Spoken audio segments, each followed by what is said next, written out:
காமத்தை அடக்க முடியலைன்னா சொல்லியிருக்காரு. அதனால நான் என்ன சொல்றேன், நாளைக்கு கோர்ட்லயே சீமான அதை கொண்டு வந்து கொடுக்கறதுக்கு என்ன வேணாலும் உதவி செய்வேன். நான் தெளிவா சொல்றேன், நான் தமிழ் தேசியத்தை ஏற்காதவன். அதுல சீமான் அவர்களுக்கும் எனக்கும் கருத்து வேறுபாடு இருக்கு.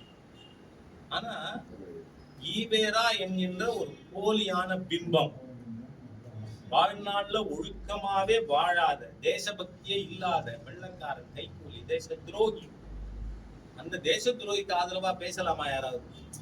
தட் ஐ அப்போஸ். அதனாலதான் உண்மையை பேசி இருக்கின்ற நண்பர் சீமானுக்கு என்னோட முழு ஆதரவு. ஏன்னா இதுல பயோனியர், நான் டேட்டே சொல்லிட்டேன், 2013 ஏப்ரல் 4 வள்ளுவர் கூட்டத்துல இந்த 4 தலைப்புல பேசினேன். என்ன ரியாக்ஷன் வந்து தெரியுமா? ஒண்ணு, எங்க ஊர்ல இருக்கார் ஒருத்தர் வந்து என்ன, திருமணம் கடந்த உறவுக்கு ஆத்தர், இந்த தியாகுவுக்கும் கவிஞர் தாமரைக்கும் பஞ்சாயத்து பண்ணி வச்சாரு. எப்படி ஆளுங்க இந்த தீகா காரங்க எல்லாம் கேவலமானவர்கள், கேவலமானவர்கள். அந்த மாதிரியா இருக்கிற அவர் மாத்திரம் ஒரு தடவை போன் பண்ணார், நீங்க ஐயாவை செருப்பால் அடிப்பேன்னு பேசிட்டீங்களே. நான் பேசுறேன், நீதிபதி கோர்ட்ல என்ன சொன்னார் அப்படிங்கறத பத்தி தான் பேசுறேன். அதுக்காக சொன்னார், நான் என்ன, எனக்கு பகுத்தறிவு இருக்கு, இறந்து போனவரை அடிக்க முடியாது, எனக்கு தெரியும் அப்படின்னு சொன்னேன். அவ்வளவுதான் சார். நீங்க அந்த பிம்பம் உடைக்கப்பட வேண்டும், இல்லைன்னா தமிழர்கள் மானத்தோடு பாட முடியாது. ஏன்னா ஈவேரா என்னைக்காவது தமிழன் ராஜராஜ சோழன் இவ்வளவு பெரிய கோவில் கட்டியிருக்காரு, கோவில் கட்டிருக்காருன்னா அது எது இந்து மத கடவுளுக்காக கட்டினதா? நீங்க அந்த காலத்துல கிரேன் கிடையாது, 80 டன் வெயிட் இருக்கிற கல்ல அவ்வளவு உயரத்துல கொண்டே வச்சிருக்கானே என் மாமன் ராஜராஜ சோழனை. அவனை ஈவேரா என்ன சொன்னாரு?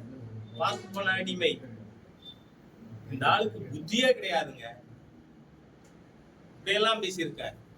அந்த கோவில போய் பாருங்க, அதுக்கு எச கிடையாது, ஒரு கல்லு மேல கல்லு, மாஸ்டர் கிடையாது இடையில.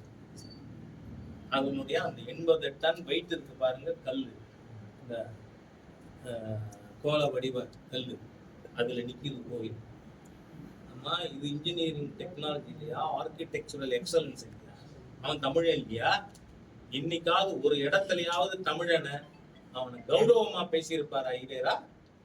தமிழனை இழிவுபடுத்திய ஒரு தமிழ் இன துரோகி, தமிழ் இன துரோகி. ஒரு இடத்துல கூட நம்ம தமிழனை, நம்ம முன்னோர்களை, அவங்க செஞ்ச சாதனைகள் சரி, ஜீரோ கண்டுபிடிச்ச மேத்தமெட்டிஷியன் யாரு? தமிழன் தானே. அதை பத்தி ஈவேரா பேசியிருக்காரா?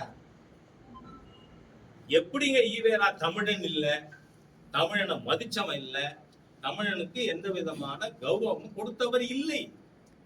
அந்த மாதிரி நபரை எதுக்கு தூக்கி பிடிக்கிறது? ஆன்டி தமிழ், நான் தமிழ், அப்ப எப்படி தூக்கி பிடிக்கிறது அவரை? ஆகவே அதனால சொல்றேன்னா, தயவு பண்ணி இந்த திராவிடியன் ஸ்டாக்கு உங்க நான்சென்ஸை நிறுத்துங்க, இல்லைன்னா உண்மைகளை பொதுமக்கள் முன்னாடி போட்டு உடை நீங்க யாருங்கிறத காட்டி. நன்றி. மாவட்ட தேர்தல் இன்னைக்கு இல்லை நாளைக்குள்ள